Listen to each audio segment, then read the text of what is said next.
بسم الله الرحمن الرحيم.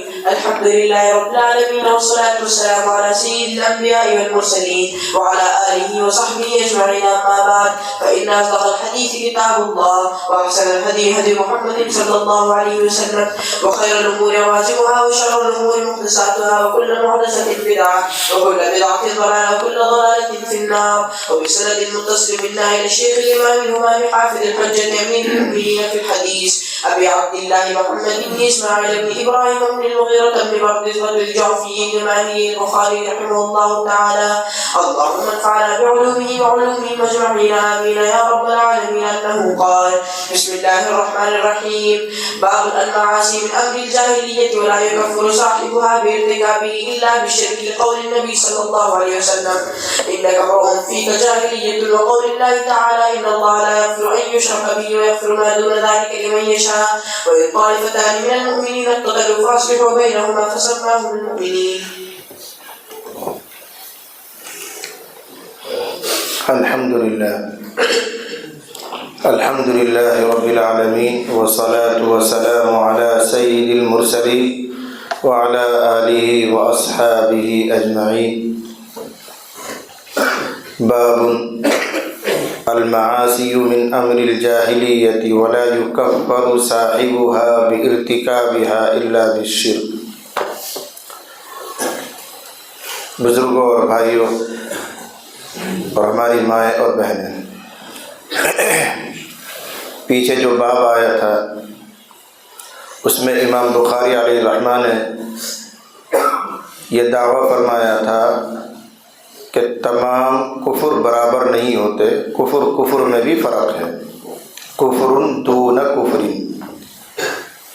کہنے کو تو کہیں گے کہ یہ کفریہ کام ہے، لیکن ہر کفر ایسا نہیں ہوتا کہ اس کی وجہ سے کسی کو ملت اور دین سے خارج کر دیں اور اس پر کافر ہونے کا حکم لگا دیں. یہ عنوان پچھلے باب میں آیا تھا. اب اس کی فروعات، اس کی مثالیں بیان کر رہے ہیں کہ جتنے بھی معاصی ہیں، جتنے بھی گناہ کے کام ہیں، وہ سب کفریہ کام ہیں. شراب پینا، جوا کھیلنا، سٹہ لگانا، زنا کرنا، جھوٹ بولنا، غیبت کرنا، جتنے معاصی ہیں وہ سب جاہلیت کے کام ہیں. اور جاہلیت کا مطلب کفریہ باتیں ہیں. لیکن ان کی وجہ سے یوں نہیں کہا جاتا کہ یہ آدمی کافر ہو گیا.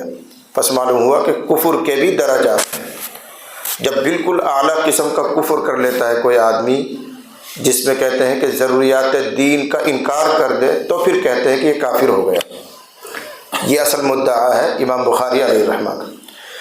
اس کو آسان کر کے یہ سمجھ لیجئے کہ آج کے باب میں امام بخاری علیہ الرحمہ دو دعوے فرما رہے ہیں. پہلا دعویٰ یہ ہے کہ جتنے گناہ کے کام ہیں وہ سب جاہلیت کی باتیں ہیں. نمبر دو، ان گناہوں کے کرنے کی وجہ سے کسی آدمی پر کفر کا حکم نہیں لگایا جاتا. ہاں، اگر شرک کر لے، وہ انکار کر دے وہ، تو کافر کہہ سکتے ہیں. محض گناہ کرنے کی وجہ سے اس کو کافر نہیں کہا جاتا. یہ دو دعوے فرمائے. مثلا پہلا جملہ دیکھیے آپ، المعاصی من امر الجاہلیہ. یہ پہلا دعویٰ ہے کہ جتنے بھی معاصی ہیں، معاصی مانے گناہ، جتنے بھی گناہ ہیں وہ سب جاہلیت کی باتوں میں سے ہیں.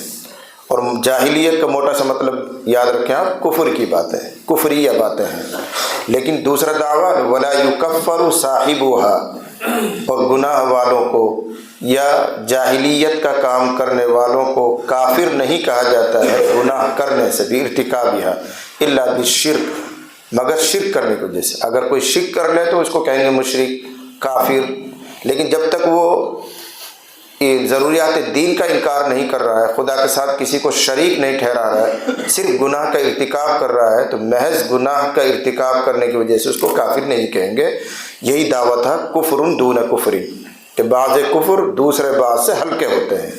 اعلیٰ درجے کا کفر ہوتا تو کہتے ہیں کہ کافر ہو گیا، ورنہ تو لغت کے اعتبار سے تو یہ سب کفریہ کام کر رہے ہیں. جیسے ایک مثال دوں میں اپنے ماحول کے اعتبار سے، مالدار، اس کا لغوی ترجمہ مال رکھنے والا، جس کے پاس پیسہ ہو، جس کے پاس مال ہو. لیکن 10 20 100 50 روپے تو ہر ایک کے پاس ہیں، لیکن ہر ایک کو کوئی مالدار نہیں کہتا. ہاں ایک معتد بھی مقدار، ایک بڑی مقدار کسی کے پاس مال اکٹھا ہو جائے تو سب کہیں گے فلاں مالدار آدمی ہے، فلاں بہت مالدار آدمی ہے۔ لغت کے اعتبار سے جس کے پاس 1 روپیہ ہے وہ بھی مالدار ہے، لیکن کوئی اس کو نہیں کہتا اصطلاح میں، بول چال میں۔ ہاں 1,00,000 2,00,000 کروڑ روپیہ ہو جائیں گے تب کہیں گے مالدار۔ ایسے ہی گناہ چھوٹے چھوٹے کفریہ باتیں ہیں، لیکن کفر دون کفرین، ہلکے ہلکے کفر کی وجہ سے یوں نہیں کہا جاتا کہ کافر ہو گیا، بلکہ جب اعلیٰ قسم پائی جائے گی تب کہیں گے کہ یہ کافر ہو گیا۔ معتد بھی مقدار کفر کی پائی جائے گی تب اس پر کفر کو حکم لگائیں گے۔ تو یہ 2 دعوے ہیں۔ پہلا دعویٰ یہ ہے کہ جتنے گناہ ہیں وہ سب کفریہ باتیں ہیں۔ نمبر 2 دعویٰ یہ ہے لیکن ہر کفریہ بات کی وجہ سے کسی پر کافر کا حکم نہیں لگایا کرتے، اعلیٰ قسم کا جو کفریہ پایا جائے گا تب اس پر ہم حکم لگائیں گے۔ اب اس کی دلیل لقول النبی صلی اللہ علیہ وسلم، نبی صلی اللہ علیہ وسلم کے فرمانے کی وجہ سے، انک امرؤن، تو ایک ایسا آدمی ہے، یقیناً تم ایک ایسا آدمی ہو کہ تمہارے اندر جاہلیت پائی جا رہی ہے۔ یہ کس سے فرمایا تھا؟ اس کی تفصیل نیچے آ رہی ہے روایت نمبر 2 میں۔ اس کا حاصل یہ ہے کہ ایک مرتبہ حضرت ابو ذر رضی اللہ عنہ نے کسی بات پر ناراض ہو کر حضرت بلال رضی اللہ عنہ کو فرما دیا تھا، یبن السودا، ایک کالی عورت کے بیٹے، گالی دی ان کو، ایک کالی عورت کے بیٹے۔ حضور کو یہ شکایت کر دی حضرت بلال نے جا کر کہ بلال، حضرت ابو ذر مجھ سے یوں کہہ رہے ہیں کالی عورت کے بیٹے۔ تو حضور بڑے ناراض ہوئے اور فرمایا انک امرؤ فیک جاہلیت، اے ابو ذر تیرے اندر ابھی تک جاہلیت کی بو موجود ہے۔ لیکن آپ نے اس سے یہ نہیں کہا کہ تو کافر ہو گیا، اپنی ایمان کی تجدید کر۔ معلوم ہوا کفر دون کفر، حالانکہ آپ نے اس گالی دینے کو کیا کہا؟ معصیت ہے، گناہ ہے، جاہلیت کی بات ہے، لیکن جاہلیت کا ارتکاب کرنے کی وجہ سے یوں نہیں بتایا کہ تو کافر ہو گیا، اپنے ایمان کی تجدید کر۔ بس امام بخاری کا دعویٰ ثابت ہو گیا کہ ہر گناہ کی وجہ سے کسی کو کافر نہیں کہا جاتا۔ اس کی تفصیل روایت میں نیچے آ جائے گی۔ انک امرؤ، تم ایک ایسے شخص ہو کہ تمہارے اندر جاہلیت پائی جاتی ہے۔ دوسری دلیل وقول اللہ تعالی، کس بات کی دلیل؟ وہ بھی ذہن میں رکھا کرو۔ اس بات کی دلیل کہ ہر گناہ کرنے کی وجہ سے کوئی کافر نہیں ہو جاتا، ہاں بڑی باتوں کے انکار کرنے کی وجہ سے کافر ہوتا ہے۔ اللہ تعالیٰ کی یہ آیت ہمارے لیے دلیل ہے۔ اللہ ارشاد فرماتا ہے ان اللہ لا یغفر ان یشرک بہ ویغفر ما دون ذلک لمن یشاء، اللہ تعالیٰ اس کے ساتھ شرک کیے جانے کو معاف نہیں فرمائے گا، ویغفر اور معاف کر دے گا، ما دون ذلک اس کے علاوہ، لمن یشاء جس کے لیے چاہے گا۔ معلوم ہوا کہ شرک اور کفر کے علاوہ کوئی بھی گناہ بخشا جا سکتا ہے، معاف کیا جا سکتا ہے۔ اگر وہ کفر ہوتا تو کیوں معاف کیا جاتا؟ ایک طرف تو اللہ کہہ رہا کفر اور شرک کو ہم معاف نہیں کریں گے، اس کے علاوہ جس گناہ کو چاہے معاف کر دیں گے، تو جس گناہ کو چاہیں گے اللہ معاف کر دیں گے، اس سے معلوم ہوا کہ وہ گناہ کفر نہیں تھا، اگر کفر ہوتا تو معاف نہیں کرتے۔ تیسری دلیل وَإِن طَائِفَتَانِ مِنَ الْمُؤْمِنِينَ اقْتَتَلُوا فَأَصْلِحُوا بَيْنَهُمَا، اگر مؤمنین کی 2 جماعتیں آپس میں لڑ مریں، جھگڑا ہو جائے، فَأَصْلِحُوا بَيْنَهُمَا تو ان کے درمیان تم صلح کرا دو۔ لڑائی کرنا، جنگ کرنا، آپس میں قتل و قتال کرنا کبیرہ گناہ ہے، بڑا گناہ ہے، لیکن اس کے باوجود اللہ تعالیٰ کیا فرما رہے ہیں؟ مؤمنوں کی 2 جماعت اگر لڑ جائے تو صلح کراؤ۔ مؤمنوں کی 2 جماعت لڑ جائے، لڑ رہی ہیں اور پھر بھی اللہ کو کہہ رہا مومنوں کی 2 جماعت لڑائی کر رہی ہیں، وہ آپس میں قتال کر رہی ہیں 2 جماعتیں، پھر بھی اللہ ان کا نام کیا لے رہا ہے؟ مومنوں کی 2 جماعت لڑ پڑے تو صلح کراؤ۔ معلوم ہوا کہ لڑائی کرنا جو ایک کبیرہ گناہ تھا اس کی وجہ سے وہ کافر نہیں ہوئے۔ اگر کافر ہو جاتے تو اللہ ان کو مومن کیوں کہہ رہا ہے؟ لڑنے کے باوجود اللہ کہہ رہا مومنوں کی 2 جماعت آپس میں لڑی تو صلح کراؤ۔ مومنوں کی 2 جماعت لڑ رہی ہیں، قتال کر رہی ہیں، اور قتال کرنا، لڑائی کرنا کبیرہ گناہ ہے، لیکن اس کے باوجود ان کو اللہ مومن کہہ رہا ہے۔ بس معلوم ہوا کہ ہر گناہ کفر نہیں ہوتا۔ یہی دعویٰ امام بخاری کا کفر دون کفر دعویٰ تھا، اس کے لیے یہ فروعات چل رہی ہیں کہ جیسے معاصی، ان میں بھی درجے ہیں، گناہوں کے درجے ہیں، بہت اعلیٰ قسم کے جو گناہ ہوتے ہیں اونچے درجے کے، ان کی وجہ سے کسی پر کفر کا حکم لگتا ہے، لیکن نیچے درجے کے جو گناہ ہیں ان کی وجہ سے کسی پر کفر کا حکم نہیں لگتا۔ وَإِن طَائِفَتَانِ مِنَ الْمُؤْمِنِينَ اقْتَتَلُوا فَأَصْلِحُوا بَيْنَهُمَا فَسَمَّاهُمُ الْمُؤْمِنِينَ، پس اللہ نے ان کا مؤمن نام رکھا ہے، قتال کرنے والوں کا، جنگ کرنے والوں کا نام مؤمن رکھا ہے، معلوم ہو کہ وہ ایمان میں ہے، کافر نہیں ہو رہے۔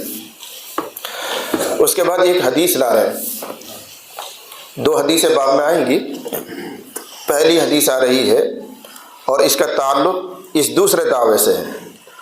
میں نے کہا دو دعوے ہیں، ایک تو یہ دعویٰ ہے کہ جتنے گناہ کے کام ہیں وہ سب جاہلیت کے کام ہیں، اور جاہلیت کا مطلب کفریہ باتیں، اگرچہ اصطلاحی اعتبار سے علماء یہ کہتے ہیں حضرت عیسیٰ علیہ السلام کے بعد سے لے کر حضرت محمد رسول اللہ صلی اللہ علیہ وسلم کے آنے تک جو یہ درمیانی وقفہ ہے، اس درمیانی وقفے کو کہتے ہیں جاہلیت کا دور۔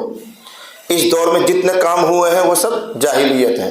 اس دور میں کفر بھی ہوا ہے، شرک بھی ہوا ہے، مورتی کی پوجا بھی ہوئی ہے، زنا بھی ہوا ہے، شراب بھی پی گئی ہے، قتل بھی کیا گیا، پتہ نہیں کیا کیا کام ہوئے ہیں گناہ کے، وہ سب جاہلیت ہیں۔ لیکن آپ کو سمجھنے کے لیے میں موٹا سا لفظ بول رہا ہوں، کفریہ باتیں ہیں۔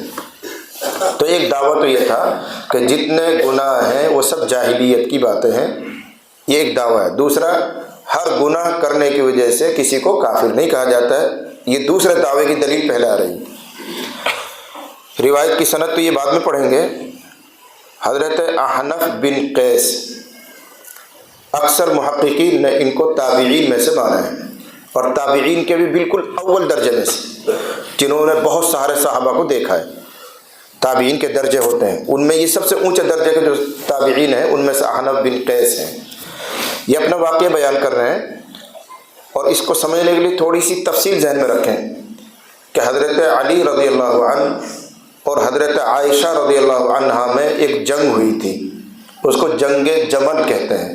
جمل کے معنی آتے ہیں اونٹ۔ اس جنگ کے موقع پر حضرت عائشہ رضی اللہ عنہا اونٹ پر سوار تھی، اور حضرت علی کے جو حمایتی لوگ تھے انہوں نے حضرت عائشہ رضی اللہ عنہا کے اونٹ کے پاؤں کاٹے تھے، تو حضرت عائشہ نیچے آ گئی تھی اور وہ شکست میں تبدیل ہو گئی۔ وہ جو کچھ ہو رہا تھا اس موقع پر حضرت علی جیت گئے، چونکہ اونٹ کاٹا گیا تھا، اونٹ پر حضرت عائشہ سوار تھی، اس لیے اس کا نام ہی پڑ گیا جنگ جمل۔ کیوں ہوئی تھی اس کی پوری تفصیل تو انشاءاللہ کتاب الفتن میں ہم عرض کریں گے، تھوڑا سا خلاصہ ذہن میں رکھو۔ حضرت عثمان رضی اللہ عنہ کی شہادت ہوئی، بلوائیوں نے، مصر سے کچھ لوگ آئے تھے، مسلمان ہی تھے، وہ بھی اپنا آپ کو مسلمان کہتے تھے، لیکن دنیا دار تھے، دنیا پرست تھے۔ انہوں نے سیاست کی لڑائی میں، عہدے کی طلب میں حضرت عثمان کی شہادت کر دی، مار دیا، ان کو شہید کر دیا۔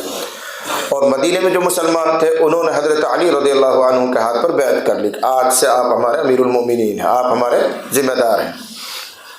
یہ جو مسلمانوں نے بیعت کی ہے انہوں نے، اور اس موقع پر حضرت عائشہ رضی اللہ عنہا، حضرت زبیر ابن العوام، حضرت طلحہ رضی اللہ عنہ، یہ سب حج میں تھے۔ حج کا زمانہ تھا جب حضرت عثمان کی شہادت ہوئی۔ ان کو مکے میں ہی یہ خبر لگ رہی ہے کہ حضرت عثمان کی شہادت ہو گئی ہے، اور لوگوں نے حضرت علی کا ہاتھ پر بیعت کر لی ہے، فلاں ہے، یوں ہے، سب بات کی وہاں خبر پہنچی۔ کوئی موبائل تو تھا نہیں، لوگ آتے تھے جاتے تھے، خبر پہنچایا کرتے تھے۔ تو حضرت عائشہ رضی اللہ عنہا اور حضرت زبیر ابن العوام، حضرت طلحہ، یہ دو مضبوط حمایتی تھے حضرت عائشہ کے۔ انہوں نے حضرت عائشہ رضی اللہ عنہ کا ذہن بنایا کہ اگر ہم سیدھا مدینہ چلے گئے تو حضرت علی اور ان کے حمایتی لوگ ہم سے بھی کہیں گے بیعت کرو، حضرت علی کو امیر مانو، اور ہم اس وقت تک حضرت علی کو امیر نہیں ماننا چاہتے جب تک وہ حضرت عثمان کا بدلہ نہ لے لیں، قصاص نہ لے لیں، اس لیے ہمیں سیدھا مدینہ نہیں جانا چاہیے، ورنہ لوگ ہمیں مجبور کریں گے۔ حضرت عائشہ رضی اللہ عنہ کو یہ بات سمجھ میں آ گئی، اور حضرت عائشہ رضی اللہ عنہ نے مدینہ کے بجائے کوفہ کی طرف رخ کیا جانے کا، ادھر چل پڑی، قافلہ بھی چل پڑا، حضرت زبیر بھی، فلاں بھی سب چل پڑے۔ ادھر سے حضرت علی رضی اللہ عنہ کو پتہ چل گیا کہ حضرت عائشہ ادھر نہیں آ رہی، تو وہ حضرت عائشہ کے قافلے کو روکنے کے لیے کہ آپ کہاں جا رہی ہیں، آپ ہماری ماں ہیں، آپ ہمارے معاملے کی تحقیق تو کریں، جا کہاں رہے، اس غرض سے، وہ کوئی جنگ و مقصد نہیں تھا، اس غرض سے وہ چل دیے، لیکن حالات بگڑے، غلط فہمیاں ہوئی، اور وہیں درمیان میں جنگ کی نوبت آ گئی۔ اس کو کہتے ہیں جنگ جمل۔ مطالبہ کیا تھا؟ حضرت عائشہ رضی اللہ عنہ کا مطالبہ تھا پہلے عثمان کا بدلہ لو، پھر ہم تمہیں امیر المومنین مانیں، ورنہ تو ہماری غلط فہمی یہ ہے کہ تم بھی عثمان کے مروانے میں شریک ہو۔ صاف صاف بات، یوں الزام تھا کہ ہمیں بھی ڈر ہے کہیں تم بھی سازش میں نہ ہو، تم نے حضرت عثمان کو راستے سے ہٹوایا ہے تاکہ تم خود خلیفہ بن جاؤ، بادشاہ بن جاؤ، پہلے قصاص لو۔ حضرت علی کا کہنا یہ تھا پہلے میری حکومت کو مضبوط تو کرو، تم سب میرے ہاتھ پہ بیعت کرو، سب میرے ماتحت ہو جاؤ، میری حکومت مضبوط ہو جائے تب میں قصاص بھی لوں گا، بدلہ بھی لوں گا، ابھی میرے ہاتھ پاؤں مضبوط نہیں، میں کیسے قصاص لے لوں؟ ابھی بلوائیاں، میں اگر قصاص لینے کی بات کروں گا تو مصر سے جو قافلہ آیا ہوا ہے منافقین کا، وہ میرے خلاف بھی جنگ کرے گا، مجھے بھی مار دے گا۔ پہلے تم سب میرے جھنڈے تلے آ جاؤ، سب میری خلافت کو تسلیم کرو، مضبوطی دو مجھے، تب میں مقابلہ کروں۔ بہرحال دونوں کا اجتہاد تھا اور دونوں برحق تھے۔ یہ جو جنگ ہوئی ہے اس جنگ کو کہتے ہیں جنگ جمل۔ اس موقع پر کچھ لوگوں نے حضرت علی کا ساتھ دیا، کچھ لوگوں نے حضرت عائشہ رضی اللہ عنہا کا ساتھ دیا۔ اس کو ذہن میں رکھ کر اب حدیث کو سمجھو۔ حضرت احنف بن قیس کہہ رہے ہیں ذهبت لانصر هذا الرجل، میں چلا اس شخص کی حمایت کے لیے۔ اس شخص سے مراد ہے حضرت علی۔ وہی کہنا چاہ رہے ہیں حضرت احنف جب یہ جنگ کا موقع آیا تھا تو میں حضرت علی کی حمایت کے لیے چلا کہ ان کے قافلے میں شریک ہو جاؤں، لڑائی کریں گے۔ فلقینی ابو بکر، تو راستے میں حضرت ابو بکر رضی اللہ عنہ، ایک دوسرے صحابی حضرت ابو بکر کے علاوہ، حضرت ابو بکر الگ ہیں، یہ حضرت ابو بکر رضی اللہ عنہ ہے، ان کا نام تو نفیع ہے، لیکن بکرہ ابو بکرہ اس لیے کہتے ہیں، بکرتن کے معنی آتے ہیں چرخی، چرخی پانی کھینچنے کے لیے ہوتی ہے چرخی ورخی، اس کو چرخی۔ یہ طائف میں قلعے کے اندر تھے تو چرخی کی مدد سے دیوار کود کے باہر آئے تھے، اس لیے ان کا نام ہی پڑ گیا ابو بکرہ۔ بہرحال یہ بھی صحابی ہیں، ان کی ملاقات ہوئی حضرت احنف سے، کہنے لگے کہاں جا رہے ہو؟ فقال این ترید، کہاں کا ارادہ، کہاں جا رہے ہو؟ تلوار ولوار لٹکا رکھیں، کہاں جا رہے ہو؟ قلت انصر هذا الرجل، احنف بن قیس کہتے ہیں کہ میں اس شخص کی مدد کرنے جا رہا ہوں۔ اس شخص سے مراد حضرت علی، میں حضرت علی کی مدد کرنے جا رہا ہوں۔ قال، حضرت ابو بکر کا ارجع، واپس جاؤ، کوئی مدد کرنے کی ضرورت نہیں، واپس جاؤ۔ کیوں؟ فإنی سمعت رسول اللہ صلی اللہ علیہ وسلم یقول، میں نے رسول اللہ صلی اللہ علیہ وسلم کو فرماتے ہوئے سنا۔ یہاں سے حدیث شروع ہو رہی ہے۔ یہ تو پس منظر تھا کہ احنف بن قیس چلے تلوار لے کر حضرت علی کی حمایت میں اور حضرت عائشہ رضی اللہ عنہا کے خلاف جنگ کرنے کے لیے۔ راستے میں مل گئے حضرت ابو بکر، وہ صحابی ہیں، پوچھ رہے کہاں جا رہے ہو؟ کہنے لگے علی کی مدد کے لیے جا رہا ہوں۔ ان کا کوئی مدد کی ضرورت نہیں، واپس لوٹو۔ کیوں؟ اس لیے کہ میں نے رسول اللہ صلی اللہ علیہ وسلم سے یہ بات سنی ہے۔ کیا سنی ہے؟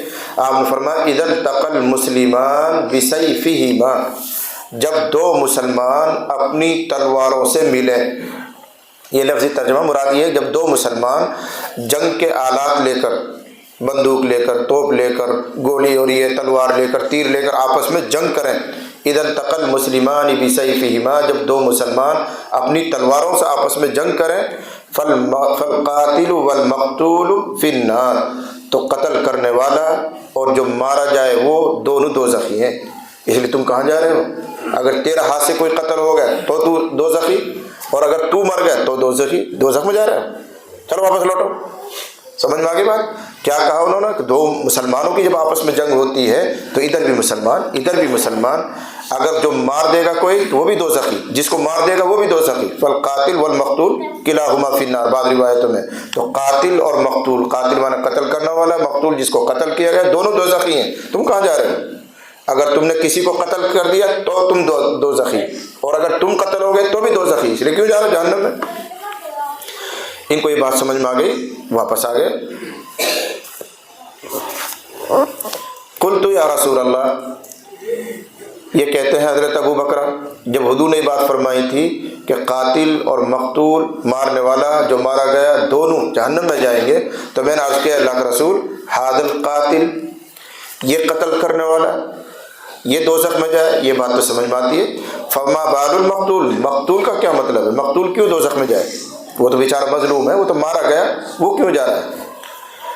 قال، آپ نے فرمایا انہ کان حریصا علی قتل صاحبہ، وہ بھی تو اپنے ساتھی کے قتل پر حریص تھا، اس نے بھی تو پختہ ارادہ کر رکھا تھا، بس یہ کہ اس کا وار پہلے چل گیا اس لیے مر گیا، اگر اس کا وار نہ چلا ہوتا یہ خود مارتا کسی کو، اس لیے ارادہ قتل کی وجہ سے وہ بھی دوزخ میں جا رہا ہے۔ یہ ایک روایت سنائی ہے، اس میں جو ہمیں غور کرنا ہے وہ یہ ہے اذا التقى المسلمان، اس جملے پر امام بخاری استدلال کر رہے ہیں، دو مسلمان آپس میں جنگ کریں، پھر بھی حضور کو کیا کہہ رہے ہیں؟ مسلمان۔ بس معلوم ہو کہ قتل کرنا، جنگ کرنا اگرچہ بڑا گناہ ہے لیکن اس کی وجہ سے ان کو کافر نہیں ٹھہرایا جائے گا، اگرچہ اتنا بڑا گناہ ہے کہ اس کی وجہ سے دوزخ میں بھی جا سکتا ہے، لیکن کفر کی وجہ سے نہیں جا رہا، کبیر و گناہ کی وجہ سے جا رہا۔ یہ تو ہو گیا امام بخاری علیہ الرحمہ کا استدلال، اور وہ آپ نے سمجھ لیا۔ اب اس میں چند باتیں اور سمجھنی ہیں۔ ایک تو یہ ہے کہ مسلمان جب آپس میں جنگ کریں تو ان کے مدد تعاون کرنا چاہیے کہ نہیں، مدد کرنی چاہیے کہ نہیں. حدیث تو یہ کہہ رہی ہے کہ جب دو مسلمان آپس میں لڑائی کریں یا دو مسلمانوں کی جماعت لڑائی کریں تو ان کا ساتھ مت دو. بظاہر ہی سمجھ میں آ رہا ہے، جو ساتھ دے گا تو یا تو قاتل بنے گا یا مقتول بنے گا. قاتل ہے تو بھی دوزخی، مقتول ہے تو بھی دوزخی، اس لیے ساتھ ہی نہیں دینا چاہیے. اس کا جواب یہ ہے کہ اس میں تفصیل ہے اور آگے ہم انشاءاللہ عرض کریں گے تفصیل. یہاں تو صرف خلاصے کے طور پہ یاد رکھو کہ مسلمانوں کی دو جماعت جب آپس میں لڑ رہی ہیں تو دو صورتیں ہیں.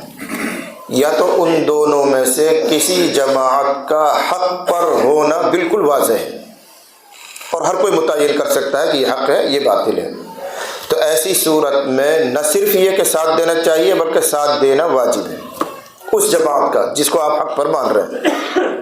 سمجھ رہے ہیں نا؟ دو مسلمانوں کی جماعت آپس میں لڑ رہی ہیں، دو مسلمان نہیں کر رہا ہوں، مسلمانوں کی دو جماعت آپس میں لڑ رہی ہیں. جیسے حضرت علی کی جماعت تھی، ادھر حضرت عائشہ کی جماعت تھی. آگے چل کر پھر آئے گا جنگ صفین کا تذکرہ. حضرت علی کی جماعت تھی، حضرت امیر معاویہ کی جماعت تھی، اور دونوں طرف صحابہ بھی ہیں، تابعین بھی ہیں، بڑے بڑے لوگ ہیں، سب مسلمان ہیں. تو اگر مسلمانوں کی دو جماعتیں آپس میں جنگ کر رہی ہیں، قتال کر رہی ہیں، تو پہلی صورت تو یہ ہے کہ ان میں سے کسی ایک کا حق پر ہونا واضح ہے اور ہر کوئی سمجھ رہا ہے کہ یہ حق پر ہے. تو ایسی صورت میں اس جماعت حق کا ساتھ دینا نہ صرف جائز بلکہ واجب ہے. اور قرآن میں یہ چیز آئی ہوئی ہے، قرآن میں یہ چیز آئی ہوئی ہے کہ جو باطل پر ہے اس کے خلاف کھڑے ہو جاؤ. یہ قرآن میں حکم آیا ہوا ہے. اور اگر دو مسلمانوں کی جماعت لڑ رہی ہے اور دونوں میں سے کسی کے بارے میں یہ طے نہیں ہو پا رہا کہ کون حق پر ہے، اور ایسا کب ہوگا؟ جب دونوں جماعتیں دنیا پرست ہیں، دنیا کے لیے لڑ رہی ہیں، عصبیت کی وجہ سے لڑ رہی ہیں. جیسے عہدوں کے لیے لڑائی ہوتی ہے، سیاسی جنگ ہوتی ہے، دونوں طرف دنیا پرست ہیں اور دنیا کے لیے لڑ رہے ہیں. یا عصبیت کی وجہ سے جنگ ہوتی ہے، یہ خاندان میرا خاندان، میں تو اپنی قوم کا ساتھ دوں گا، میں تو میو ہوں تو میو کا ساتھ دوں گا، یہ نہیں دیکھ رہا کہ حق باطل کس کے ساتھ ہے. یہ ہے عصبیت، اپنائیت جس کو کہتے ہیں. بھائی ہمارا خاندان کی بات، ہماری پارٹی کی بات ہے، یہ نہیں دیکھ رہے جائز ناجائز کیا ہے. تو اگر دو مسلمانوں کی دو جماعتیں آپس میں لڑ رہی ہیں اور یہ پتہ نہیں چل پا رہا کہ کون حق پر ہے، اور ایسا جب ہوگا جب دونوں دنیا پرست ہیں، دنیا کے لیے لڑ رہے ہیں، یا دونوں عصبیت کی وجہ سے لڑ رہے ہیں، تو ایسی صورت میں علماء محققین کی رائے ہے کسی کا ساتھ نہیں دینا چاہیے. یہ تو ہو گیا مسئلہ. اب آؤ مشاجرات صحابہ، جو صحابہ میں جنگ ہوئی ہے، کیا ان کو بھی ہم یوں کہیں گے القاتل والمقتول فی النار؟ بھائی مسلمان تو وہ بھی تھے، اور مسلمانوں کی دو جماعت آپس میں لڑ رہی ہیں، اور حدیث میں کیا آ رہا ہے کہ اگر مسلمان آپس میں لڑیں تو مارنے والا بھی دوزخ میں، جو مارا گیا وہ بھی دوزخ میں. تو کچھ صحابہ مرے تھے، کچھ صحابہ نے مارا تھا، تو کیا وہ بھی دوزخ میں؟ کچھ تابعین نے مارا تھا، کچھ تابعین مارے گئے، تو کیا وہ بھی دوزخ میں؟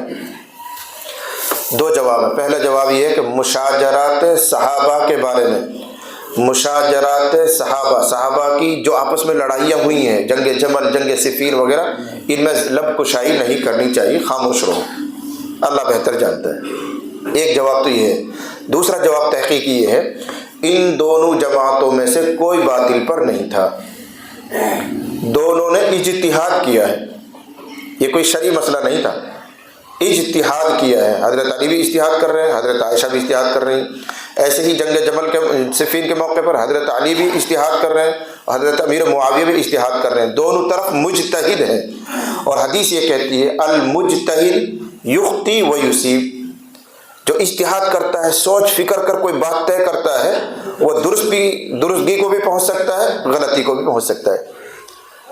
ایسا بہت ہوا ہے. یہ جو امام ابو حنیفہ، امام شافعی، امام مالک، امام احمد، تم نام سنتے ہو، انہوں نے بھی مسائل میں اجتہاد کیا ہے. مثلا ایک امام یوں کہتا ہے امام کے پیچھے سورہ فاتحہ پڑھنی چاہیے، اور دوسرا امام یوں کہتا ہے بالکل حرام ہے، نہیں پڑھنی چاہیے. یہ کیا تھا؟ اگر قرآن اور حدیث میں یہ مسئلہ بالکل واضح ہوتا تو اماموں میں جھگڑا ہی کیوں ہوتا، اختلافی کیوں ہوتا؟ قرآن حدیث میں یہ مسئلہ واضح نہیں تھا.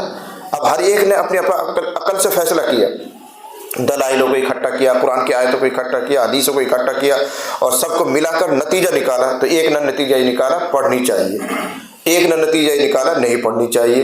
اس کو کہتے ہیں اجتہاد. دلائل میں غور فکر کرنا، بالکل واضح مسئلہ نہیں اس لیے سوچنا، تدبر کرنا، پھر کوئی بات طے کرنا. تو اجتہاد کے نتیجے میں ایسا ہوتا ہے کہ اجتہاد کرنے والا جس کو مجتہد کہتے ہیں کبھی وہ درستگی کو پا لیتا ہے کبھی خطا کر جاتا ہے۔ اب حدیث سنو، پیغمبر صلی اللہ علیہ وسلم نے ارشاد فرمایا اجتہاد کرنے والا جب اجتہاد کرتا ہے اور درستگی کو پہنچ جائے تو 2 ثواب پاتا ہے، ڈبل ثواب پاتا ہے۔ اجتہاد کرنے والا اجتہاد کرے اور غلطی میں چلا جائے تو بھی ایک اجر ملتا ہے، اجر سے خالی نہیں۔ جیسے اسی مثال کو لو، امام ابو حنیفہ کہتے ہیں کہ امام کے پیچھے سورہ فاتحہ پڑھنا مکروہ تحریمی یعنی حرام کے قریب ہے، اور امام شافعی علیہ الرحمہ کہتے ہیں کہ ضروری ہے۔ اب کوئی ایک ٹھیک ہے کوئی ایک غلط ہے، یہ بات تو آخرت میں کھلے گی، یہ بات تو آخرت میں کھلے گی کون نے صحیح فیصلہ کیا، لیکن جس نے بھی غلط فیصلہ کیا ہوگا اس کو بھی اجر ملے گا، وہ بھی اجر سے محروم نہیں، اور جس نے درست بتا دیا ہوگا اس کو ڈبل مل جائے گا۔ مثلا ہم کہیں گے کہ ہمارے امام ابو حنیفہ رحمۃ اللہ علیہ نے بالکل صحیح مسئلہ بتایا اور آخرت میں انشاءاللہ صحیح نکلے گی ان کی بات، تو ڈبل ثواب ملے گا۔ امام شافعی علیہ الرحمہ سے مثال کے طور پر چوک ہو گئی تو محروم وہ بھی نہیں رہیں گے، اللہ ان کو بھی اجر دے گا۔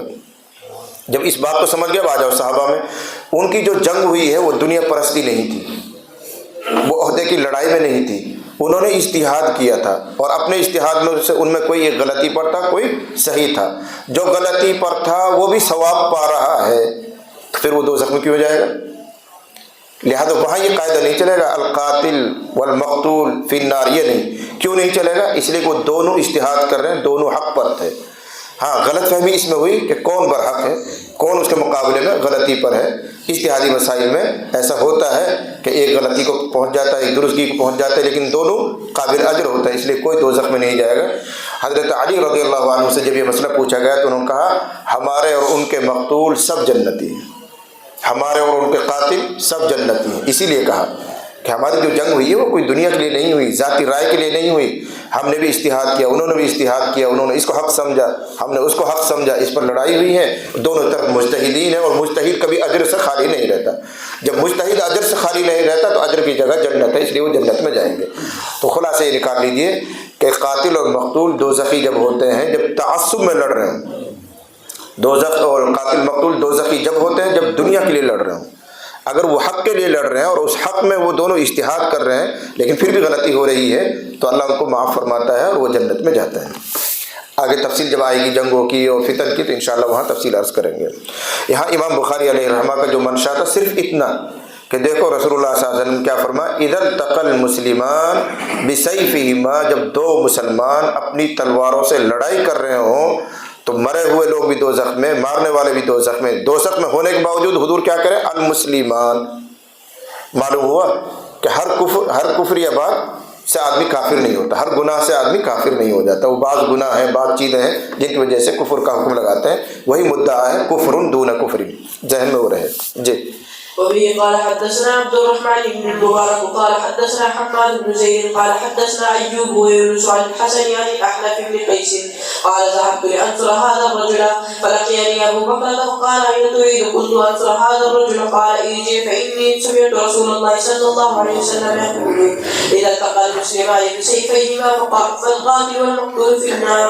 قلت يا رسول الله صلى الله عليه وسلم هذا القاتل فما بال المقتول؟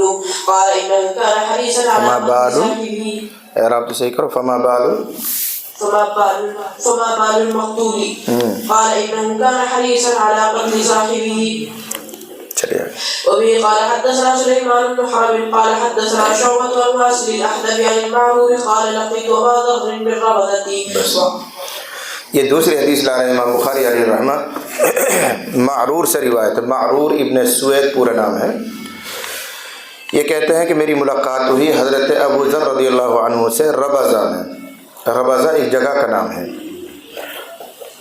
مکۃ المکرمہ سے جب مدینہ منورہ کے لیے جائیں گے، اور وہ بھی پرانے راستے سے، جو مدینہ کے لیے مکے سے مدینہ جانے کے لیے جو پرانا راستہ تھا اس راستے پر یہ ربضہ ایک گاؤں آتا ہے، اب نہیں آتا، اب طریق ہجرت سے لوگ جاتے ہیں، یہ طریق بدر سے جاتے ہیں، جو لوگ عمرے میں گئے ہوں گے حج میں گئے ہوں گے۔ اب مدینہ جانے کے دو راستے ہیں، ایک بدر ہو کر جانے کا ہے، ایک طریق ہجرت کہلاتا ہے، ان دونوں راستوں پر یہ ربضہ نہیں آتا۔ جو پرانا راستہ تھا پیدل کا، اونٹوں سے گھوڑوں سے جانے کا، اور آج سے ایک آدھ صدی پہلے تک بھی وہ راستہ موجود تھا، اس راستے میں مدینہ منورہ سے سمجھ لیجیے 10-12 میل کے پہلے یہ جگہ آ جاتی ہے، اس کو ربضہ کہتے ہیں۔ حضرت عثمان رضی اللہ تعالیٰ عنہ کے زمانے میں حضرت ابو ذر رضی اللہ عنہ کو اس ربضہ میں ٹھہرایا گیا تھا. اس کی تفصیل بھی آئے گی انشاءاللہ، آگے عرض کریں گے کتاب العلم میں. حضرت عثمان رضی اللہ عنہ کسی بات پر ناراض ہوئے حضرت ابو ذر سے، اور ان کو کہا تم وہاں جاؤ ربضہ، یہاں نہیں، مدینے میں تمہارا گزارا نہیں. جس کو دیکھتے ہو اسی کو لاٹھی سے مارتے ہو، جس کو دیکھتے ہو اسی کو لاٹھی سے مارتے ہو. بوڑھا آدمی تھے، قابل قدر تھے، ہر کوئی برداشت کرتا تھا، لیکن بہرحال کب تک چلے گا. تو بات بات پہ ناراض ہوتے تھے. حضرت ابو ذر کسی کو ٹکا دیتے تھے، یہاں تک کہ ایک موقع پہ تو حضرت عثمان کو بھی 1 لاکھ ٹکا دیا، اپنے امیر المومنین کو. اس لیے حضرت نے فرمایا تم یہاں مت رہو، تم ربضہ میں چلے جاؤ. بہرحال وہ ربضہ میں جا کے رہنے لگے. تو معرور ابن سوید اس زمانے کی ایک بات سنا رہے ہیں کہ میں گیا اور حضرت ابو ذر کو میں نے دیکھا کہ ان کے بدن پر جیسا جوڑا ہے ایسا ہی جوڑا انہوں نے اپنے غلام کو پہنا رکھا ہے. اور یہ بہت بڑی بات تھی اس زمانے میں، ورنہ تو غلاموں کو کوئی حیثیت نہیں ہوتی تھی. وہ تو بس ایک کچھا سا پہن کر رہتے تھے، ننگا بدن رہتا تھا ان کا، تو ان کو کوئی کپڑا وپڑا نہیں دیتا، بچہ کچھ کھلا دیا، بچہ کچھ پہنا دیا، ایسی بات تھی. بس کوئی حیثیت نہیں تھی غلام بازیوں کی. لیکن حضرت ابو ذر نے جیسا شاندار کپڑا خود نے پہنا ہے ایسے شاندار جوڑا اپنے غلام کو پہنا رکھا ہے. پھر بعض علماء نے اس کی 2 صورتیں کی ہیں کہ یہ 2 چادریں پہنی جاتی تھی اس زمانے میں، کسا اور ردا کہتے ہیں ان کو. اوپر جو چادر اڑی جاتی ہے اس کو کسا اون کہتے ہیں، جو نیچے چادر ڈالتے ہیں لنگی کی جگہ اس کو ردا اون کہتے ہیں. تو اوپر کی جو چادر تھی حضرت ابو ذر کی وہ شاندار، اور غلام کے بدن پر جو اوپر والی چادر وہ بھی شاندار، اور جو نیچے کی چادر ہے حضرت ابو ذر کی وہ ہلکے درجے کی، ایسے ہی نیچے کی چادر اس کی وہ ہلکے درجے کی. تو دیکھنے والے نے کہا حضرت یہ کیا تماشا کر رکھا ہے. یوں کر لیتے کہ ایک شاندار چادر آپ نے اوپر اوڑھ رکھی ہے اور غلام نے جو اوپر شاندار اوڑھ رکھی اس کو لے لیتا، آپ لنگی کی جگہ اس کو باندھ لو، آپ کا جوڑا مکمل ہو جاتا. اور ایسے ہی آپ کی جو گھٹیا چادر آپ نے لنگی کی جگہ باندھ رکھی ہے اس گھٹیا چادر کو غلام کو دے دو، اس کی دونوں چادریں نمبر 2 کی ہو جائیں گی، اس کا جوڑا یوں پورا ہو جائے گا. اب نہ تمہارا جوڑا پورا نہ اس کا جوڑا پورا. سمجھ رہے بات کو؟ ایک شاندار چادر ابو ذر نے، ایک شاندار غلام نے اوڑھ رکھی ہے، اور دونوں نے ہلکی ہلکی درجے کی چادر نیچے باندھ رکھی ہے. تو کہنے والا یہ کہہ رہا تھا کہ حضرت ایسا کر لیتے دونوں اچھی والی چادر آپ پہن لو، آپ کا جوڑا پورا ہو جائے گا، اور دونوں نمبر 2 کی جو چادر ہیں یہ غلام پہن لے گا، اس کا جوڑا پورا ہو جائے گا. اب نہ اس کا جوڑا پورا ہو رہا ہے نہ آپ کا جوڑا پورا ہو رہا ہے، ایسا کر لیتے. یا دوسری صورت یہ ہے کہ دونوں نے شاندار شاندار چادر جوڑے کے طور پر پہن رکھی ہیں. اب دیکھنے والے حیران ہو رہا ہے کہ غلام کو بھی ایسا پہنا رکھا ہے، آپ نے خود نے بھی ایسا پہن رکھا ہے، غلاموں کی اتنی حیثیت. تو اب سوال کر رہا ہے وہ یہ کیا حضرت، آپ نے جو جوڑا پہنا ہے وہی اس کو پہنا رکھا ہے. کہنے لگے میں تمہیں ایک بات سناؤں، یہی ہے وہ بات جو اوپر آئی تھی، میں نے کہا نیچے روایت میں تفصیل آ رہی. ہوا یہ تھا کہ میں نے ایک مرتبہ ایک شخص کو گالی دے دی تھی، اس شخص سے مراد ہے حضرت بلال. میری کوئی بات پر لڑائی ہو گئی اور میں نے کہا کالی کے بیٹے یا ابن سودا، اور یہ کہنا بالکل جائز تھا. کیوں جائز تھا؟ حضرت علی حضرت بلال رضی اللہ عنہ حبشہ کے رہنے والے، اور وہ خود بھی غلام اور کالے کلوٹے تھے، اور حبشہ کے اکثر مرد عورت کالے ہی ہوتے ہیں، تو توقع یہ ہے کہ ان کی ماں بھی کالی ہی ہوگی.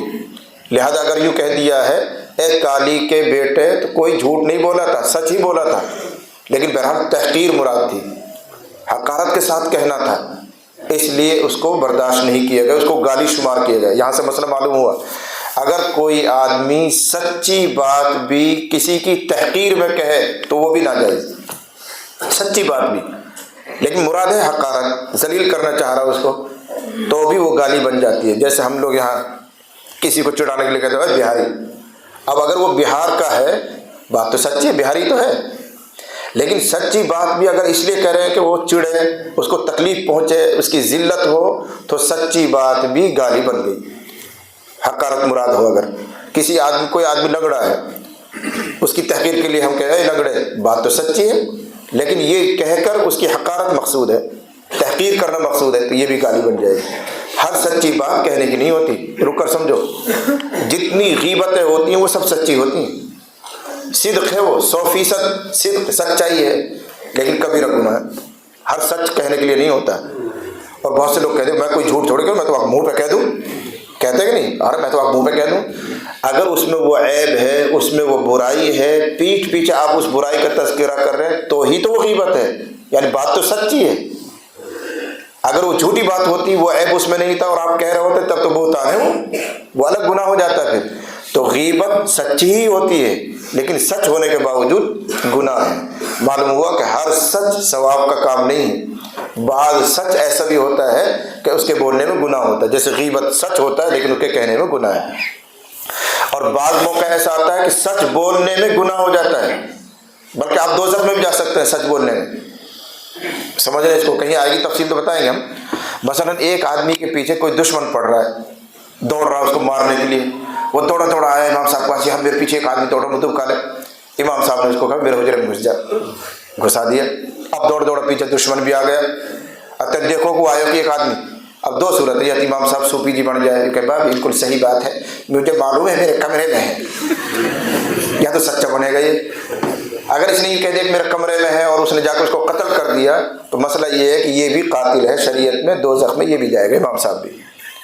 اور اگر اس نے کہا نہیں مجھے نہیں معلوم بھائی کہاں ہے، مجھے علم نہیں ہے، جھوٹ بول دیا اور اس کی جان بچ گئی. اور ایسے موقع پر جھوٹ بول کر جان بچانا ہی واجب. کبھی وہ سچے بنو، صوفی جی بنو، اس لیے ضرورت ہے موقع اور محل کو پہچاننا، کس موقع پہ جھوٹ بولا جاتا ہے، کس موقع پہ سچ بولا جاتا ہے. کبھی کوئی موقع آتا ہے کہ جھوٹ بولنے پہ ثواب مل رہا ہے، کبھی موقع آتا ہے کہ سچ بولنے پہ گناہ ہو رہا ہے. اس سب کو سمجھنا ہی دین کا نام کہلاتا ہے. تو کسی کی جان کا لالچ پڑ رہا ہے اور آپ سچ بول رہے ہیں صاحب، تو اس موقع پر تو آپ کو چھپانا ہی ہے، پردہ ہی ڈالنا ہے. اس موقع پر جھوٹ بولنے کی اجازت دی گئی.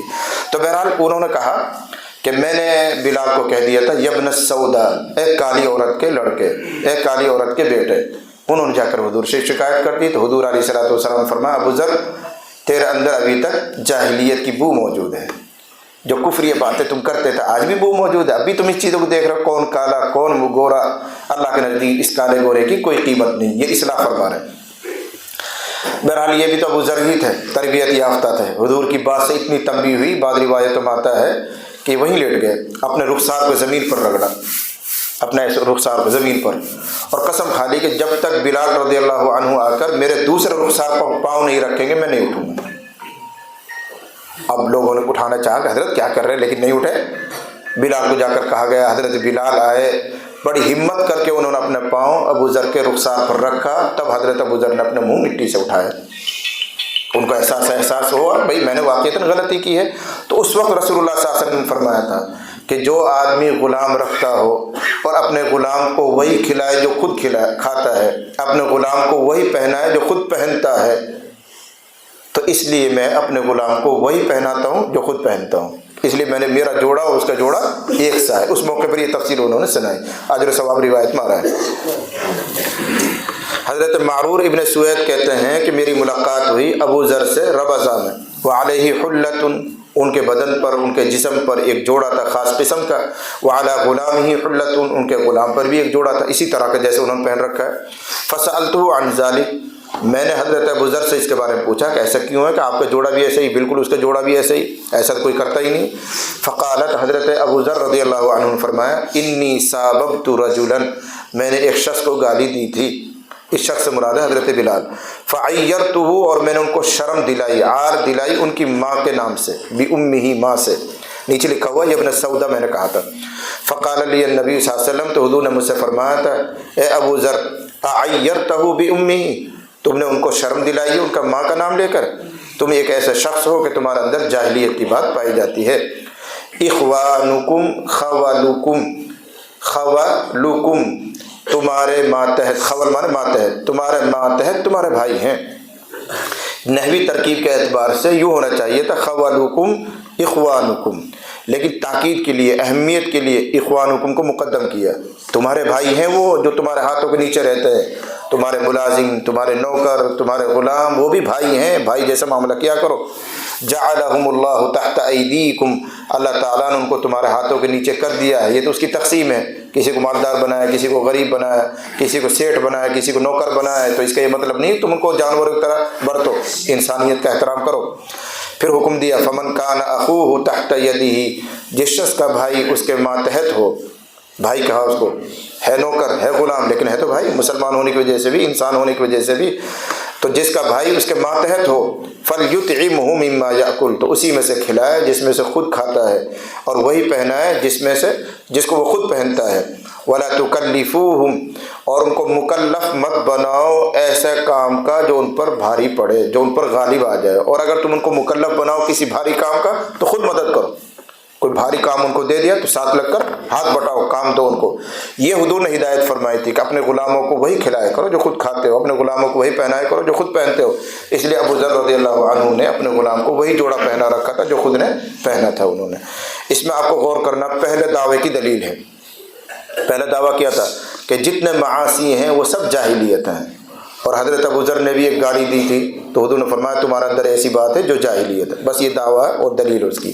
جی لقيت أبا ذر بالربذة وعليه حلة وعلى غلامه حلة فسألته عن ذلك قال إني سببت رجلا فعيرته بأمه فقال للنبي صلى الله عليه وسلم يا أبا ذر أعيرته بأمه إنك امرؤ فيك جاهلية وإخوانكم قوم جعلهم الله تحت أيديكم فمن كان أخوه تحت يده فليطعمه مما يأكل وليلبس مما يلبس ولا تكلفوهم ما يغلبهم فإن كلفتموهم فاعلوهم باب ظلم دون ظلم۔ پیچھے جس طرح امام بخاری علیہ الرحمٰن نے عنوان لگایا تھا کفر دون کفر، ہر کفر برابر نہیں ہوتا، کفر کفر میں فرق ہوتا ہے۔ اب معاصی کا ذیل میں تذکرہ کر دیا، ایسے ہی معاصی کی تقسیم کر رہے ہیں۔ تمام معاصی برابر نہیں ہے، ان میں بھی فرق ہوتا ہے۔ ظلم دون ظلمی، تمام معاصی ظلم ہیں لیکن ہر ظلم برابر نہیں۔ ایک چھوٹا گناہ ہوتا ہے، ایک بڑا گناہ تو ایک اور بڑا گناہ ہوتا ہے، صغیرہ، کبیرہ اور اکبر الکبائر، یہ سب اصطلاحات ہیں۔ تو اس کے ذریعے امام بخاری اب معاصی کی تقسیم کر رہے ہیں کہ تمام معاصی برابر نہیں ہیں، معاصی میں بھی درجے ہیں، گناہوں میں بھی درجے ہیں، جس کو ہم اپنی پرانی زبان میں کہتے ہیں صغیرہ گناہ، کبیرہ گناہ، اکبر الکبائر گناہ۔ جو بہت بڑے ہوتے ہیں ان کو اکبر الکبائر کہتے ہیں، جو اور تھوڑے چھوٹے ہیں لیکن چھوٹوں سے بڑے ہیں ان کو کبیرہ کہتے ہیں۔ جو ہلکے درجے کے ہیں، نماز پڑھنے سے، وضو کرنے سے، کسی صدقہ خیرات کرنے سے معاف ہو جاتے ہیں، ان کو صغائر کہتے ہیں۔ پھر صغیروں میں بھی قسمیں ہیں، سیئۃ، معصیۃ، یہ سب نام آتے ہیں عربی زبان میں، تفسیر میں یہ سب آیا ہوا ہے۔ تو امام بخاری علیہ الرحمہ کا دعویٰ یہ ہے کہ جس طرح کفر سب برابر نہیں ایسے ہی معاصی بھی سب برابر نہیں ہے، ظلم دون ظلم، ان میں بھی درجے ہوتے ہیں۔ پھر اس کے لیے ایک روایت لے کر آئیں گے آگے چل کر، اور اس روایت کا حاصل یہ ہے، قرآن کریم میں 7ویں پارے میں آیت ہے جب یہ نازل ہوئی، الذین آمنوا ولم یلبسوا ایمانہم بظلم اولئک لہم الامن وہم مہتدون، وہ لوگ جو ایمان لے آئے اور انہوں نے اپنے ایمان کو ظلم کے ساتھ نہیں ملایا، اور ظلم کہتے ہیں گناہ کو۔ تو اب مطلب کیا ہوگا، جو لوگ ایمان لائے اور ایمان لانے کے ساتھ اب انہوں نے کوئی ظلم یعنی گناہ نہیں کیا، ان کے لیے جنت ہے، ان کے لیے ہے جہنم سے امن، اولئک لہم الامن۔ تو صحابہ گھبرا گئے اور کہنے لگے ہم میں سے کون ایسا آدمی ہے جس سے کوئی چھوٹا موٹا گناہ نہ ہوتا ہو، اینا لم یظلم، ہم میں سے کون ایسا جو ظلم نہ کرے، ہم میں سے کون ایسا جو گناہ نہ کرے۔ اور قرآن یہ کہہ رہا ہے کہ جو ایمان لائے اور ایمان کے ساتھ ظلم کو نہ ملائے، ظلم سے مراد گناہ، جو ایمان کے ساتھ گناہ کو نہ ملائے وہ جنتی ہے، اس کو جہنم سے امن ہے۔ تو ایسا کون ہے جس سے چھوٹا موٹا گناہ نہ ہوتا، کچھ نہ کچھ تو ہو ہی جاتا ہے۔ تو گھبرا گئے سب، رسول اللہ صلی اللہ علیہ وسلم کی خدمت میں آئے اور کہنے لگے اللہ نبی یہ تو بڑا بھاری حکم آ گیا۔ تو حضور علیہ الصلوۃ والسلام نے فرمایا وہ مطلب نہیں جو تم سمجھ رہے ہو، یہاں ظلم کا مطلب یہ چھوٹے گناہ نہیں ہے، یہاں ظلم سے مراد ہے شرک۔ اور پھر آیت پڑھی ان الشرک لظلم عظیم، کہ شرک کو بھی اللہ تعالیٰ نے ظلم کہا ہے لیکن اس کے ساتھ قید لگائی عظیم کی، بس معلوم ہوا کہ ظلم میں بھی درجے ہیں، گناہ میں بھی درجے ہیں، شرک کو عظیم کے ساتھ مقید کر دیا، ان الشرک لظلم عظیم۔ جب عظیم کہا ہے تو اس سے معلوم ہوا کہ نیچے اور بھی درجے ہوتے ہیں، پھر جیسے شراب پینا، جوا کھیلنا، سٹا کرنا، زنا کرنا، جھوٹ بولنا، غیبت کرنا، یہ بھی گناہ ہے لیکن ہر ایک میں تقسیم ہے، ہر ایک میں درجے ہیں۔ یہی امام بخاری علیہ الرحمہ سمجھانے چاہ رہے ہیں، بات اصل وہی چل رہی ہے، کفر دون کفر، لیکن اس کے ذیل میں ہی بات آ گئی کہ جس طرح کفر کے درجات ہیں ایسے ہی گناہوں کے درجات ہیں۔ ہر گناہ اپنی ذات کے اعتبار سے ظلم ہے، ہر گناہ اپنی ذات کے اعتبار سے ظلم ہے لیکن سب ظلم برابر نہیں ہے۔ ایک ظلم وہ ہے کہ جس کے ارتکاب کی وجہ سے آدمی کافر ہو جاتا ہے، جس کو شرک کہا جاتا ہے، ان الشرک لظلم عظیم، قرآن نے اس کو بھی ظلم سے ہی تعبیر کیا ہے۔ کچھ ظلم وہ ہیں جو اس سے ہلکے درجے کے ہیں کہ ان کے ارتکاب کرنے پر سزا ملے گی، ہو سکتا ہے دوزخ میں بھی جانا پڑے لیکن خارج عن ایمان نہیں ہوتا۔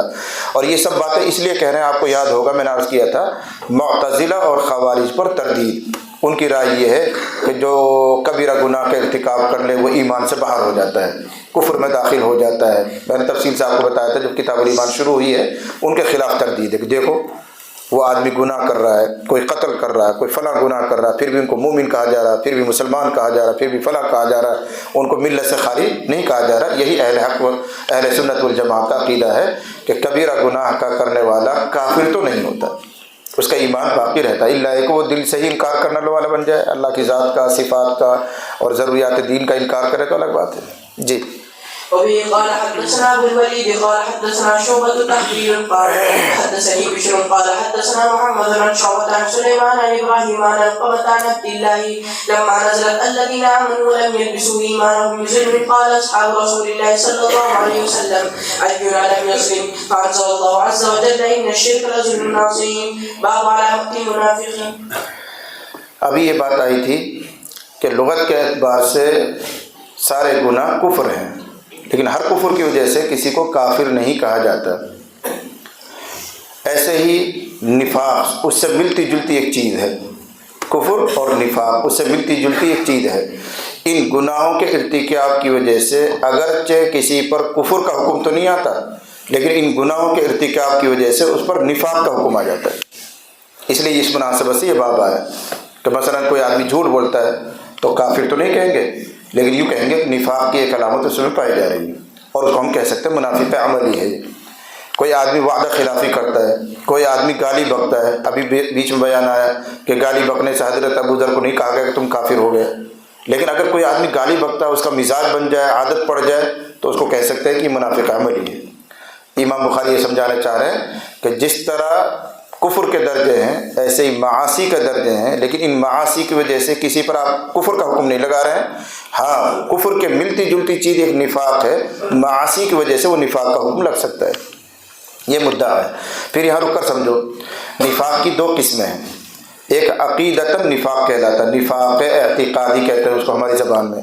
عقیدہ کسی کا گڑبڑ ہے، رسول اللہ کے بارے میں شک میں ہے، قرآن کے بارے میں شک ہے، اللہ کی ذات کے بارے میں شک ہے، مرنے کے بعد دوبارہ زندہ ہونے کے بارے میں شک ہے، باقی سب چیزوں کو مانتا ہے، تلاوت بھی کرتا ہے، نماز بھی پڑھتا ہے، روزے بھی رکھتا ہے، فلاں کرتا ہے، مسلمانوں کی طرح ہے. لیکن عقیدوں میں سے کسی عقیدے میں کچھ شک ہے تھوڑا سا، یا کسی عقیدے کا انکار کرتا ہے، اس کو کہیں گے اعتقادی منافق. حضرت محمد رسول اللہ صلی اللہ علیہ وسلم کے زمانے میں جو منافق تھے وہ اعتقادی منافق تھے، لیکن وہ حضور کے زمانے کے ساتھ خاص ہیں. اس لیے کہ ہمیں اور آپ کو پتہ نہیں چلتا کس کے دل میں کیا ہے. ہم نہیں کہہ سکتے کہ یہ منافق ہے عقیدے کے اعتبار سے، ہمیں کیا پتہ اس کا کیا عقیدہ، الا کہ وہ اپنی زبان سے اظہار کرے. اگر اپنی زبان سے اظہار کرے گا پھر وہ منافق نہیں، پھر وہ کافر ہے. منافق تو کہتے ہی اس کو ہے کہ دل میں چھپائے کچھ، ظاہر کرے کچھ. دل میں چھپا رکھا کفر کو، دل میں چھپا رکھا انکار کو، ویسے ظاہر کرتا میں اللہ کا ماننے والا، قرآن کو ماننے والا، رسول کا ماننے والا مسلمان، اور دل میں چھپا رکھا کفر، اس کو کہتے ہیں منافق. جب وہ زبان سے ظاہر کر دے گا تو پھر منافق نہیں، پھر تو کافر ہونے کا حکم لگے گا اس پہ. تو ہمیں اور آپ کو ایسا اندازہ نہیں ہو سکتا کسی کے بارے میں کہ اس کا کیا عقیدہ ہے، اس نے دل میں کیا چھپا رکھا ہے. جب ظاہر کرے گا پھر وہ منافق نہیں، کافر ہے. جب تک چھپا رکھا تو ہمیں علم نہیں ہو رہا. اس لیے اب اس زمانے میں علماء اہل سنت والجماعت کی تحقیقی رائے ہے کسی شخص کو ہم اعتقاداً منافق نہیں کہہ سکتے. اگر ہے بھی تو اللہ اس کا رسول جانتا ہے. ظاہری طور پر اگر علامات ظاہر ہوں گی تو فوراً ہم اس پر حکم لگائیں گے کفر کا. اب بیچ والی قسم نہیں، یا تو مومن یا کافر. یہ جو بیچ والی قسم تھی منافق، یہ صرف رسول اللہ کے دور میں، اس لیے کہ رسول اللہ کے دور میں اگر کوئی دل میں چھپاتا تھا تو اللہ کے ذریعے بتا دیا جاتا تھا. ہمارے پاس کوئی ایسا راستہ نہیں کہ ہم جان لیں اور ہم کسی کو متعین کر دیں کہ یہ منافق ہے اعتقاد کے اعتبار سے. دوسری قسم ہے عملی نفاق. اس میں کمی نہیں، ماشاءاللہ اضافہ ہوتا جا رہا ہے. نفاق عملی اس زمانے میں خوب ہے. نفاق عملی کا مطلب کیا ہے؟ منافقوں جیسی عادت والا انسان. جو منافق ہوتے تھے اس زمانے میں ان کی عادت تھی جھوٹ بولنا، ادھر کچھ کہہ دیا ادھر کچھ کہہ دیا. وَإِذَا لَقُوا الَّذِينَ آمَنُوا قَالُوا آمَنَّا وَإِذَا خَلَوْا إِلَىٰ شَيَاطِينِهِمْ قَالُوا إِنَّا مَعَكُمْ. ارے بھائی ہم تو تمہارے ساتھ ہیں، ہم تو ان کے ساتھ ویسے ہی رہ رہے ہیں. آج بھی تو یہی ہے، اس پارٹی والے کے پاس بیٹھے ہیں، ہم تو تار واڑی ہیں، تو نہیں دیں گے ووٹ. اور جب وہ آزاد دے رہے ہیں وہ پیسہ لے کے تو نہیں دیں گے ووٹ. یہ کیا ہے؟ یہی تو نفاق ہے. بولیے ان لوگوں کو پٹھا، وہ جب کینڈیڈیٹ ہے وہ فیصلہ ہی نہیں کر پاتا کہ میں جیتوں گا ہاروں گا. اگر 50 بھی کھڑے ہیں تو 50 کے 50 لوگ کہیں گے میں ہی جیت رہا ہوں، میں ہی جیت رہا ہوں. اس لیے کہ رات کا دیر ہم سب لوگ کہہ رہے تو نہیں دیں گے، تو نہیں دیں گے. وہاں کب رکھ لیا، یہاں کب رکھ لیا، نو پتلا انما یاکلون فی بطونہم نارا. یہ جہنم بھر رہے ہو اپنی جیبوں میں. یہ نفاق عملی ہے. آدمی کا چہرہ صاف ستھرا ہونا چاہیے، لیکن یہ ہوتا ہے، یہ تو ایسی مثال ہے جس کو آپ سب سمجھ رہے ہیں۔ تو نفاق عملی کا مطلب ہوتا ہے ایسی عادتیں اپنانا جو اس زمانے میں منافقوں کے اندر پائی جاتی تھی۔ مسلمان دو رخا نہیں ہوتا تھا اس زمانے میں، صاف ستھرا ہوتا تھا۔ یہ جو منافق پیدا ہوا تھا یہ ان کی عادت تھی، ادھر بھی ادھر ان کو خوش کر دیا، ادھر ان کو خوش کر دیا۔ یہی آج کا ماحول ہے، یا دھوکہ دینا، ہم چلیں گے جنگ میں، لڑیں گے انشاءاللہ، ہم تمہارے ساتھ رہیں گے، فلاں کریں گے، عین موقع پہ بہانہ لگا دیا کہ جی ہم تو بس کیا کریں، گھر میں کوئی ہے ہی نہیں اس لیے رک جاتے ہیں۔ ان بیوتنا عورہ 21ویں پارے میں آئے گا، ہمارا گھر تو خالی ہے، کوئی ہے ہی نہیں نگرانی کے لیے۔ عین موقع پہ کوئی بہانہ لگا کے جہاد سے پیچھے ہٹ گئے۔ ویسے جوش دلاتے رہے مسلمانوں کو، ہاں چلیں گے، کیوں نہیں چلیں گے، ہم بھی تمہارے ساتھ ہیں، چلو ضرور لڑیں گے، موقع پہ پھسل گئی کوئی بہانہ لگا کے۔ آج بھی مسلمان یہی کام کرتا ہے۔ تو وعدہ خلافی کرنا، عہد شکنی کرنا، گالی گلوچ کرنا، یہ سب کیا ہے؟ نفاق کی علامت ہے، نفاق کی نشانیاں ہیں۔ تو آج کے زمانے میں کسی کو منافق بمعنی اس کے کہ وہ عملی طور پر کوتا ہے کہا جا سکتا ہے، لیکن اعتقادی منافق کسی کو نہیں کہا جا سکتا، وہ رسول اللہ کے دور کے ساتھ خاص ہو گیا، اس لیے کہ ہمیں علم نہیں ہو سکتا کس کے کیا عقیدے ہوتے ہیں۔ تو اس حدیث میں جو رسول اللہ صلی اللہ علیہ وسلم علامات بیان کر رہے ہیں یہ نفاق عملی کی علامات ہیں۔ جی وبه قال حدثنا سليمان وبالربيع قال ابو الربيع قال حدثنا اسماعيل بن جعفر قال حدثنا نافع بن مالك جعفر قال حدثنا اسماعيل بن جعفر قال حدثنا نافع بن مالك بن ابي عامر ابو سهيل عن ابيه عن ابي هريره عن النبي صلى الله عليه وسلم قال آيات المنافق ثلاث اذا حدث۔ آپ نے فرمایا منافق کی نشانی 3 ہیں۔ نمبر 1 اذا حدث کذب، جب بات کرے تو جھوٹ بولے۔ تو باتوں میں جھوٹ بولنا، ڈینگے مارنا، شیخی جتانا، یہ عام مزاج ہے لوگوں میں، یہ نفاق کی نشانی ہے۔ وَإِذَا وَعَدَ أَخْلَفَ، جب وعدہ کرے تو وعدے کی خلاف ورزی کرے، یہ بھی نفاق کی نشانی ہے، منافق ہونے کی نشانی ہے۔ لیکن اس سے مراد یہ ہے کہ جس وقت آدمی وعدہ کر رہا ہے اس وقت اس کا ارادہ پختہ ہے کہ میں یہ بات پوری کروں گا، ایسے ہی کروں گا جیسے وعدہ کر رہا ہوں، اور پھر کسی عذر کی وجہ سے آگے پیچھے ہو جائے تو نہیں، پھر نہیں کہیں گے کہ منافق کی نشانی ہے، اس کو وعدہ خلافی نہیں کہیں گے۔ جس وقت بات کر رہا ہے اسی وقت نیت میں گڑبڑ ہے، ارے کون پورے کرے، ویسے ہی جھوٹا وعدہ کر لے تک مطلب حل ہو جائے، اس کو کہتے ہیں اذا وعدہ اخلف، جب وعدہ کر رہا ہے اسی وقت خلاف کرنے کا داعیہ دل میں ہے، میں پورا نہیں کروں گا، بس ویسے ہی جھوٹ بول رہا ہے، اس کو کہتے ہیں اذا وعدہ اخلف۔ اور اگر لین دین کرتے وقت پختہ ارادہ تھا فلاں تاریخ میں تیرا قرض واپس کر دوں گا، بالکل 100% واپس کر دوں گا، اور نیت بھی یہی ہے لیکن نہیں بن پائے پیسے، اب نہیں کہیں گے اذا وعدہ اخلف، نیت تھی بیچارے کہ نہیں بن پایا، لیکن بہتر یہ ہے کہ جا کے اس سے رجوع کریں، صاحب میرے مدت بڑھا دو، تاریخ بڑھا دو، وہ الگ چیز ہے۔ وَإِذَا اؤْتُمِنَ خَانَ، اور جب اس کے پاس امانت رکھی جائے تو امانت میں خیانت کرے۔ ایک معنی تو وہی ہے جس کو آپ سمجھ گئے، کسی کے پاس مسجد کے پیسے رکھ دیے، مدرسے کے پیسے رکھ دیے، یا اپنے ذاتی پیسے تم نے اس کے پاس رکھ دیے اور وہ مکر گئے، اور میرے پہ قد دھرا تھا نا، میرے پہ قد جمع کرے، اس کو ساری دنیا خیانت کہتی ہے۔ یہ بھی خیانت ہے، یہی خیانت ہے یہ نہیں، یہ بھی ایک خیانت ہے۔ اس کے علاوہ خیانت کے بہت سارے معنی ہیں۔ مثلا کسی آدمی نے آپ کو کوئی راز کی بات بتائی اور یہ کہا کہ کہیے مت، راز ہے، تو وہ راز میں ہی رکھنا ضروری ہے، اگر اس راز کو آپ نے کھول دیا تو یہ بھی خیانت ہے۔ اگر آپ سے کسی نے مشورہ طلب کیا، یار مجھے اس بارے میں رائے دو، اور میں تجھے اپنا بھلا اور ہمدرد سمجھ کے مشورہ کر رہا ہوں، اگر تم نے اس کے ساتھ ہمدردی نہیں کی اور اس کو غلط مشورہ دے دیا تاکہ اس کے سر ایک نقصان ہو جائے تو یہ بھی خیانت ہے۔ اور ایسے لوگ کرتے ہیں عام طور سے، رشتے کے بارے میں کسی اور چیز کے بارے میں پوچھتے ہیں تو اپنا آپ کو اس درجے میں اتارو کہ اگر میری بات اس رشتے میں یہاں چل رہی ہوتی تو میں اپنی بیٹی یہاں دے سکتا تھا کہ نہیں۔ اگر آپ کا دل آمادہ ہے تو آپ دوسرے سے کہہ سکتے ہیں آنکھ بند کر کے دے دے، اچھا لڑکا ہے، لیکن ہم جھوٹی تعریف کریں گے، اور پتہ نہیں کہاں سے تم نے یہ حدیث گھڑ رکھی ہے، رشتے جڑوانا اچھی بات ہے لہذا جھوٹ بولو خوب۔ کہاں سے آئی یہ بات؟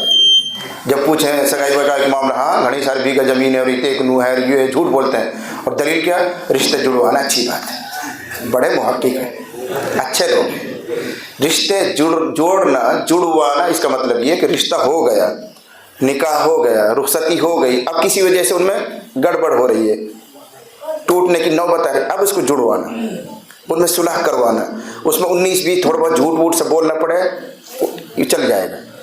یہ نہیں کہ شروع میں جھوٹ بول کر رشتہ جڑوانا، یہ کس نے کہا؟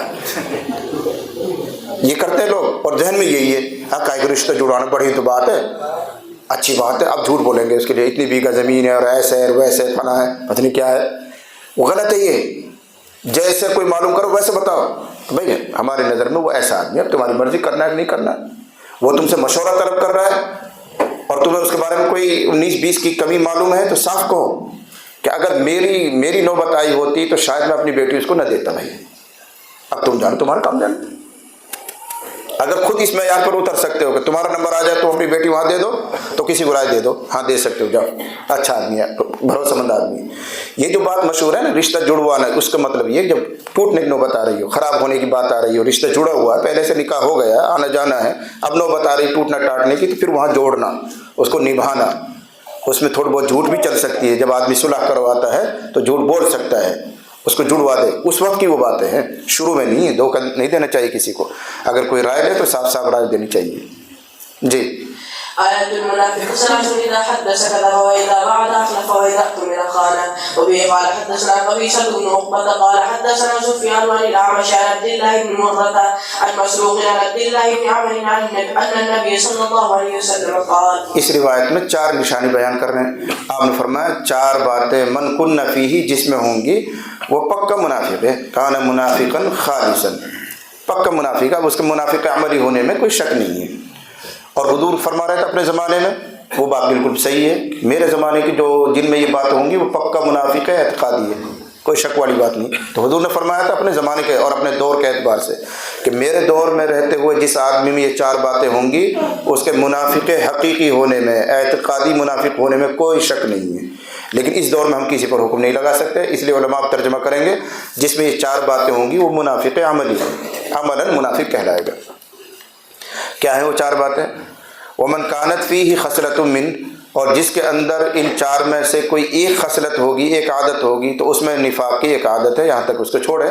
اب گنوا رہے ہیں، اذا اؤتمن خان، نمبر 1 جب اس پر بھروسہ کیا جائے تو بھروسے پر پورا نہ اترے۔ ایک دوسرا ترجمہ کیا میں نے اس کا، اذا اؤتمن جب امانت رکھا جائے تو وہ خیانت کرے، یہ بھی ترجمہ ہو سکتا ہے۔ جب کسی پر بھروسہ کیا جائے اس بھروسے پر پورا نہ اترے، یہ بھی خیانت ہے۔ جیسے بھروسہ کر کے تم سے رائے مشورہ لے رہا ہے رشتے کے بارے میں اور تم غلط رائے دے رہے ہو تو بھروسے میں پورا نہیں اترے تم، یہ بھی خیانت۔ وَإِذَا حَدَّثَ كَذَبَ، اور جب وہ بات کرے تو جھوٹ بولے۔ وَإِذَا عَاهَدَ غَدَرَ، اور جب عہد کرے تو عہد شکنی کرے، عہد کو توڑ دے۔ عہد اور وعدہ دیکھنے میں ایک جیسے ہیں لیکن ذرا سا فرق ہے۔ عہد معاہدہ، وہ پرانے زمانے میں قبیلوں میں معاہدے ہوتے تھے، ہم تم سے جنگ نہیں کریں گے، ہم تمہارے ساتھ دیں گے، مصیبت میں ظلم میں ہم تمہارے ساتھ رہیں گے، یہ معاہدہ ہوتا تھا۔ آج کل بھی ہوتا ہے، آج کل بھی ہوتا ہے، جیسے ہمیں کاروبار کرنا ہے، تجارت کرنا ہے، کوئی سامان بیچنا ہے، کوئی سامان لینا ہے تو شرطیں لکھی جاتی ہیں، اس کو معاہدہ کہتے ہیں۔ اس کے خلاف ورزی کریں گے تو اس کو کہیں گے عہد شکنی کرنے والا۔ وَإِذَا خَاصَمَ فَجَرَ، اور جب وہ جھگڑا کرے تو گالی گلوچ کرے۔ یہ ایک نئی نشانی آئی، یہ 3 باتیں تو وہ ہے پیچھے بھی آ چکی ہیں، یہ چوتھی نشانی ہے۔ وَإِذَا خَاصَمَ فَجَرَ، جب جھگڑا کرے فوراً گالی گلوچ، بیوی سے، بچوں سے، رشتہ داروں سے، اڑوسی پڑوسیوں سے کوئی بات ہو جائے فوراً ابے تبے اور لے دے کے اگاڑ کے دکھا دیا، یہ سب کیا ہے؟ منافقت کی نشانی، اس سے نیچے بات ہی نہیں کرتا کوئی۔ وَإِذَا خَاصَمَ فَجَرَ، جب جھگڑا کرے تو گالی گلوچ پر آ جائے، یہ بھی نفاق کی علامت ہے۔ آدمی تحمل اور برداشت سے کام لے۔ جی قال 4 من كن فيه كان منافقا خالصا ومن كانت فيه خصلة منهن كانت فيه خصلة من النفاق حتى يدعها إذا اؤتمن خان وإذا حدث كذب وإذا عاهد غدر وإذا خاصم فجر۔ تابعه شعبة عن الأعمش۔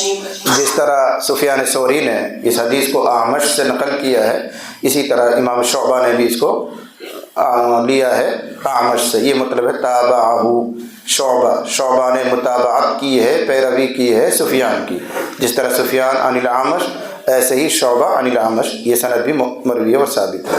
اللہ تعالی ہم سب کو صحیح سمجھنے، عمل کی سعادت اور توفیق عطا فرمائے۔